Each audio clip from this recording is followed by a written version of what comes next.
Ang mga lungsod na tanggulan. 11 na kabanata.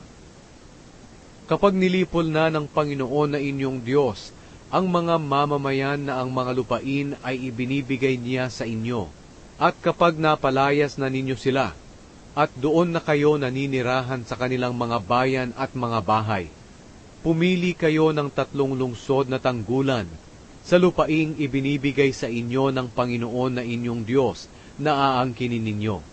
Hatiin ninyo sa 3 distrito ang lupaing ibinibigay sa inyo ng Panginoon na inyong Diyos, na may 1 lungsod na tanggulan sa bawat distrito. Ayusin ninyo ang mga daan papunta doon, para ang sino mang makapatay ng tao ay makakatakas papunta sa isa sa mga lungsod na iyon. Kung nakapatay ng tao ang kanyang kapwa ng hindi sinadya, at hindi dahil sa galit, makakatakas siya papunta sa mga lungsod na tanggulan, at walang makakapanakit sa kanya doon. Kung ang isang tao ay pumunta sa kakahuyan para mangahoy kasama ang kanyang kapitbahay, at habang pumuputol siya ng kahoy ay biglang natanggal ang ulo ng palakol niya, at natamaan ang kapitbahay niya at namatay ito, pwede siyang makatakas papunta sa isa sa mga lungsod na tanggulan, at walang makakapanakit sa kanya doon. Kung ang lungsod na tanggulan ay malayo sa taong nakapatay, baka habulin siya ng tao na gustong gumanti sa kanya, at mapatay siya. Pero hindi siya dapat patayin, dahil hindi sinasadya ang pagkakapatay niya, at wala naman siyang galit sa napatay. Ito ang dahilan kung bakit ko kayo inuutusang pumili ng 3 lungsod na tanggulan. Palalawakin ng Panginoon na inyong Diyos ang teritoryo ninyo, ayon sa ipinangako niya sa inyong mga ninuno, at magiging inyo ang buong lupain na ipinangako niya sa kanila. Gagawin ito ng Panginoon na inyong Diyos, kung susundin ninyong mabuti ang lahat ng utos na iniuutos ko sa inyo ngayon, na mahalin ninyo ang Panginoon na inyong Diyos, at mamuhay kayong lagi ayon sa kanyang mga pamamaraan.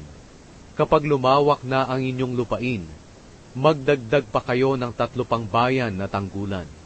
Gawin ninyo ito para walang inosenteng tao na mamamatay sa lupain ninyo, na ibinibigay sa inyo ng Panginoon na inyong Diyos bilang mana, at para hindi na kayo magkasala kung may inosenteng tao na mapatay.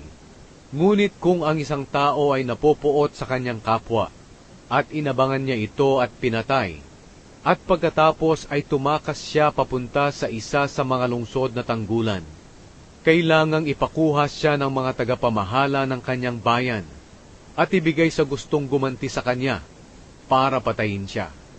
Huwag kayong maaawa sa kanya. Kailangang alisin ninyo sa Israel ang pumapatay ng mga inosenteng tao, para maging mabuti ang inyong kalagayan. Ang hangganan ng lupa. Kapag dumating na kayo sa lupaing ibinibigay sa inyo ng Panginoon na inyong Diyos na inyong aangkinin, huwag ninyong nanakawin ang lupain ng inyong kapwa sa pamamagitan ng paglilipat ng muhon ng kanyang lupain na inilagay noon ng inyong ninuno. Ang mga saksi. Huwag ninyong hahatulan na nagkasala ang isang tao dahil lang sa patutuo ng isang saksi. Kailangang may 2 o 3 saksi na magpapatotoo na ang isang tao ay nagkasala. Kung ang isang saksi ay tatayo sa korte at magpapahayag ng kasinungalingan na nagkasala ang isang tao, patatayuin silang 2 sa presensya ng Panginoon, sa harap ng mga pari at ng mga hukom na naglilingkod sa panahong iyon. Dapat itong imbestigahang mabuti ng mga hukom. At kung mapapatunayang nagsisinungaling nga ang saksi sa pamamagitan ng pambibintang sa kanyang kapwa, dapat siyang parusahan ng parusang dapat sana ay sa taong pinagbintangan niya. Sa pamamagitan nito, mawawala ang masasamang gawa sa inyong bansa. Matatakot ang makakarinig nito, at wala nang gagawa muli ng masamang gawang ito. Huwag kayong magpakita ng awa. Kung pinatay ng isang tao ang kapwa niya, dapat din siyang patayin. Kung nambulag siya, dapat din siyang bulagin. Kung nambungi siya, dapat din siyang bungiin. Kung nambali siya ng kamay at paa, dapat ding baliin ang kamay at paa niya.